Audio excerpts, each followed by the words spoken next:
Você conhece o pastor do Salmo?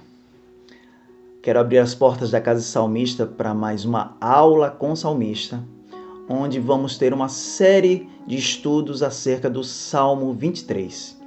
Esse Salmo de Davi, esse Salmo que é o mais conhecido, com certeza, dos Salmos, ele mais pregado nas igrejas durante séculos, a poesia mais conhecida em todo o mundo, com certeza.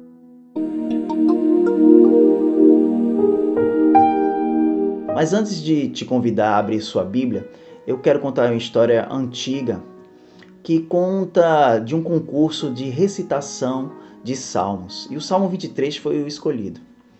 E ali muitas pessoas se inscreveram para participar desse concurso.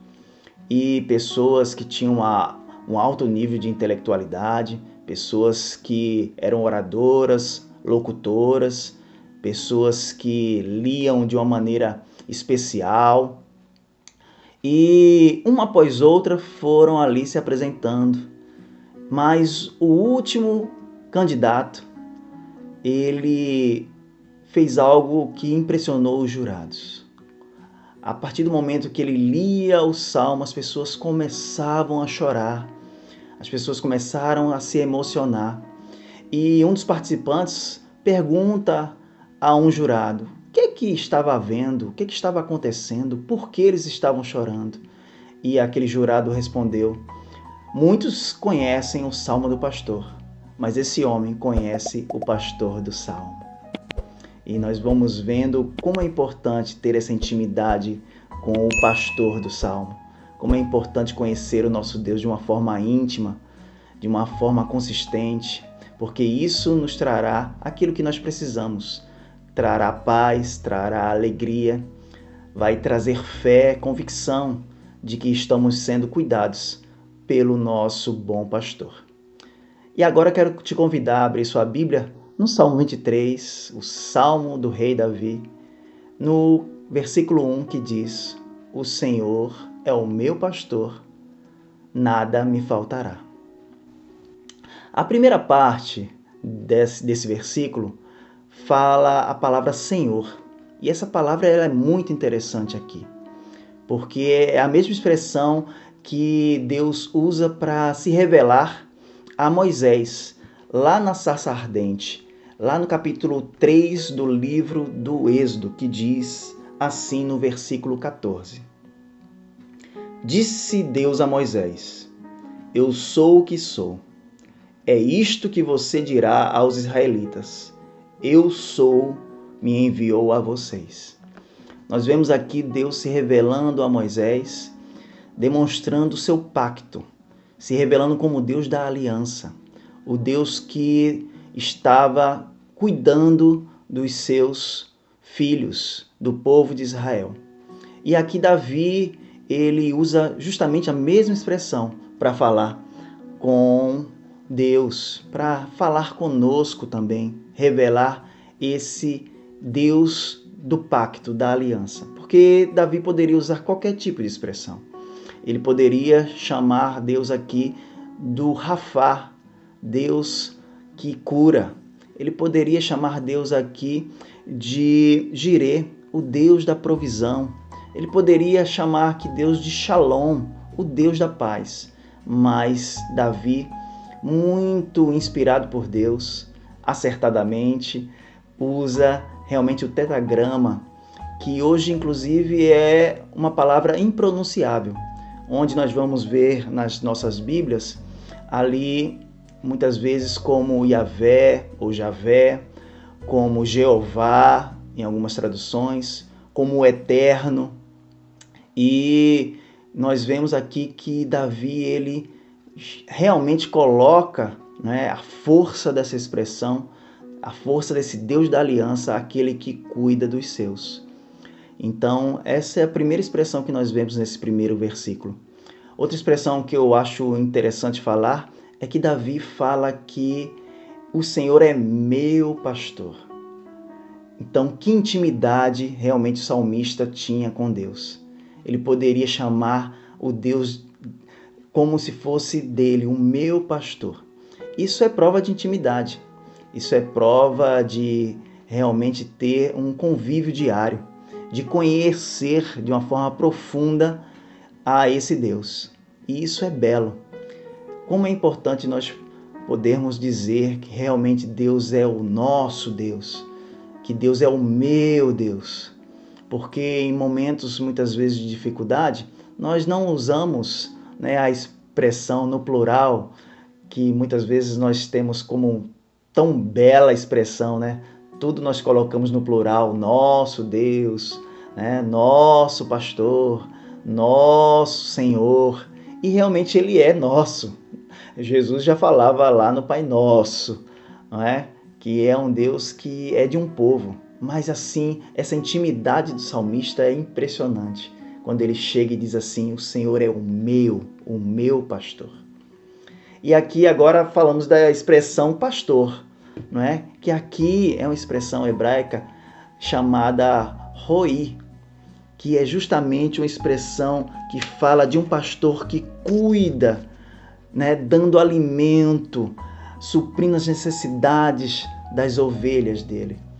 E é um Deus que, além de ser o pastor, é um pastor amigo. É um pastor que cuida de uma forma singular com cada um de nós, de uma forma especial. Ele sabe a necessidade realmente de cada um de nós.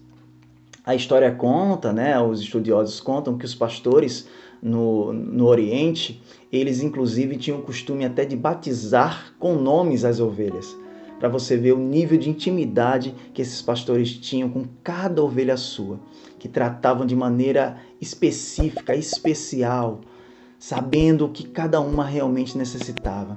Então Deus, Ele é aquele que cuida de mim e de você de uma forma muito especial, de uma forma muito específica, trazendo realmente esse cuidado maior. Ele sabe o que eu e o que você precisamos. Isso é importante nós sabermos. E Jesus é aquele que se revela como esse bom pastor. E eu quero trazer alguns versículos aqui que falam de Jesus se revelando como esse bom pastor.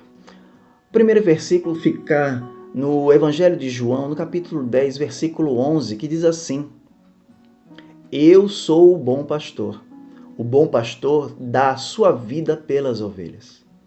Outros versículos que falam acerca disso também estão no mesmo capítulo do Evangelho de João, no capítulo 10, nos versículos 14 a 16, que fala assim: Eu sou o bom pastor, conheço as minhas ovelhas e elas me conhecem. Assim como o Pai me conhece e eu conheço o Pai e dou a minha vida pelas ovelhas. Tenho outras ovelhas que não são deste aprisco. É necessário que eu as conduza também. Elas ouvirão a minha voz e haverá um só rebanho e um só pastor.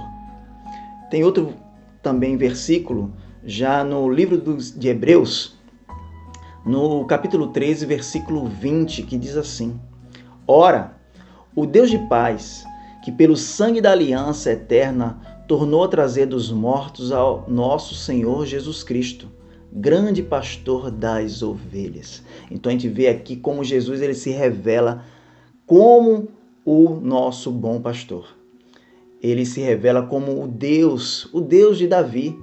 Ele se revela como o pastor também de Davi, como ele é o nosso pastor. E isso é importante. Sabemos que temos Jesus como aquele que cuida de nós, aquele que intercede por nós diante de Deus Pai, é aquele que realmente tem nos contemplado, visto as nossas necessidades.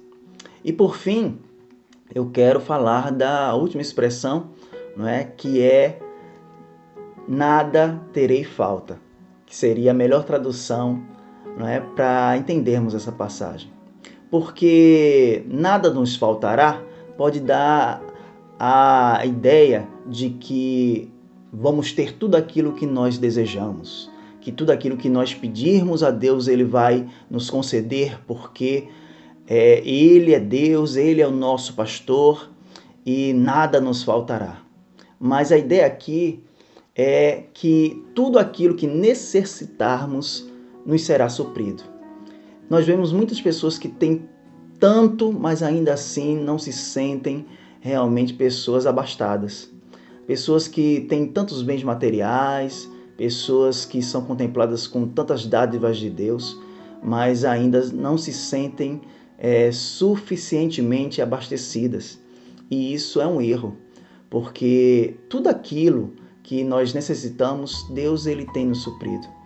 Ele sabe muito bem o que eu e o que você, o que nós precisamos. E nós temos que estarmos realmente com o coração grato por isso. Nós temos que ser pessoas que têm gratidão por tudo aquilo que Deus tem nos concedido. A grande pergunta é: você é satisfeito com o que você tem? Eu queria que você colocasse aí nos comentários se você tem agradecido a Deus aí por tudo aquilo que Ele tem te concedido. Muitas vezes nós passamos por momentos difíceis, sim, mas pode ter certeza que Deus é aquele que tem realmente cuidado de você. Você não está sozinho. Você pode falar de todo o coração, com toda certeza, de que nada você terá falta. Sabe por quê? Porque Deus é aquele que vai olhar para você e ver o que realmente você necessita. Pode ter certeza disso, porque Ele é o seu pastor e de nada você terá falta. Eu quero que você comente aí, deixe os seus comentários aí pra gente. Nos siga também nas redes sociais, no YouTube, também no Instagram, no Facebook, que você possa interagir conosco, que você possa compartilhar esse conteúdo e que possamos estar juntos aí numa próxima aula com o salmista e possamos realmente aí crescer nesse conhecimento. Não simplesmente conhecendo o Salmo do pastor, mas conhecendo verdadeiramente o pastor do Salmo. Que Deus os abençoe, salmistas. Fica na paz e a paz do bom pastor. Amém.